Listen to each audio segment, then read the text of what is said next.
गाथा सुनाता हूँ उस वीर की, शत्रु जिसके बाणों से कर रहते थे।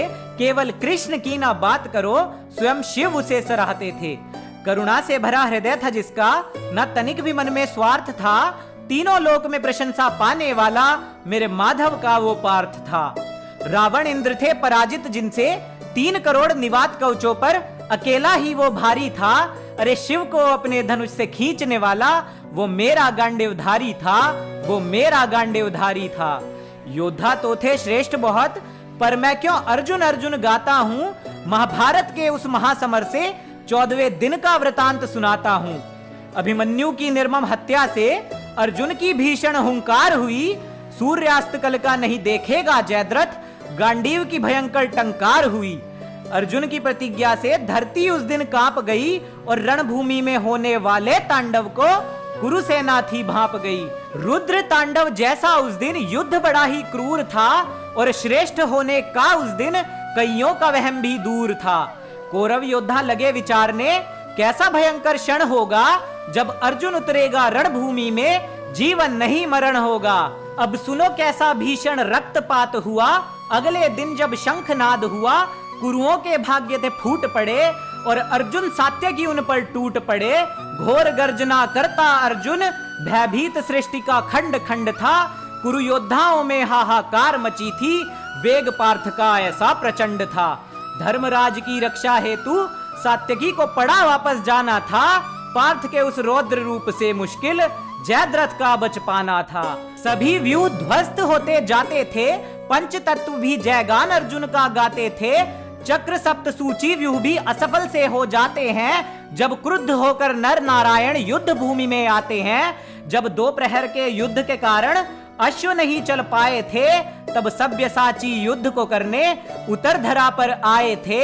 रथ विहीन पार्थ देखकर हर महारथी उससे लड़ने आया था। बिना रथ के भी उस दिन कोई न पार्थ को जीत पाया था। सभी एक साथ मिलकर भी ना धनंजय को जीत पाए थे। यूं ही नहीं शांति सभा में परशुराम ने जयगान अर्जुन के गाए थे। अरे रथ विहीन होकर भी पार्थ सभी महारथियों पर भारी था। अरे गौर से सुन लो कथा ये बंधु, कैसा मेरा गांडीवधारी था, कैसा मेरा गांडीवधारी था। अब आगे का वृतांत सुनाता हूं। जब दुर्योधन पार्थ समक्ष आया था, गुरु द्रोण ने रक्षा हेतु ब्रह्म कवच पहनाया था। फिर अब अर्जुन अपने अग्रज से बोले, व्यर्थ में ही आज प्राण अपने गवाओगे। ये द्यूत नहीं है समरांगण है, मेरे हाथों मारे जाओगे। ब्रह्म कवच जैसे संकट को जिष्णु ने फिर टाला था। अपने तीव्र बाणों से उसने खुद के अग्रज को बींध डाला था। फिर दुर्योधन संग अश्वत्थामा, वृषसेन, शल्य और भूरी श्रवा आए। पार्थ संग युद्ध करने हेतु कृपाचार्य और कर्ण लाए। सभी मिलकर भी ना जीत सके फाल्गुन को। फिर दुशासन और सिंधु राज जुड़े, पर गांडीव का प्रचंड वेग देखकर हर योद्धा के थे होश उड़े, हर योद्धा के थे होश उड़े। सबने मिलकर कुछ हद तक किया कृष्ण अर्जुन को घायल था। अरे सम्रांगण नहीं सृष्टि का कण कण उस दिन मेरे पार्थ का ही तो कायल था, मेरे पार्थ का उस दिन कायल था। अंगराज को जब रथ विहीन किया तो अश्वत्थामा को आना पड़ा। परास्त होकर जिष्णु से अंगराज को अश्वत्थामा संग रणभूमि से जाना पड़ा। सूर्य ढलने को आया था, पर पार्थ का शौर्य अभी भी जारी था। अरे 8 महारथी जिससे डरकर भागे, वो मेरा गांडीवधारी था, वो मेरा गांडीवधारी था।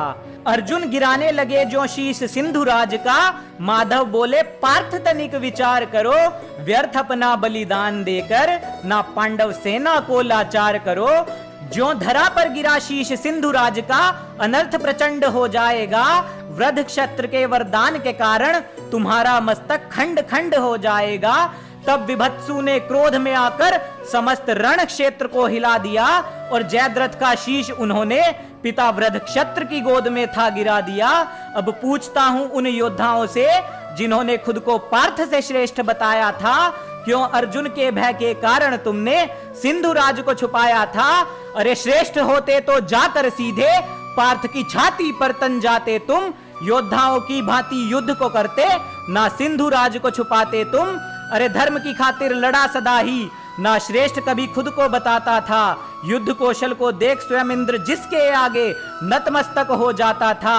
हर धर्म परायण व्यक्ति जिसका सदा ही आभारी था। अरे योद्धाओं में सबसे उच्च वो मेरा गांडीवधारी था, वो मेरा गांडीवधारी था।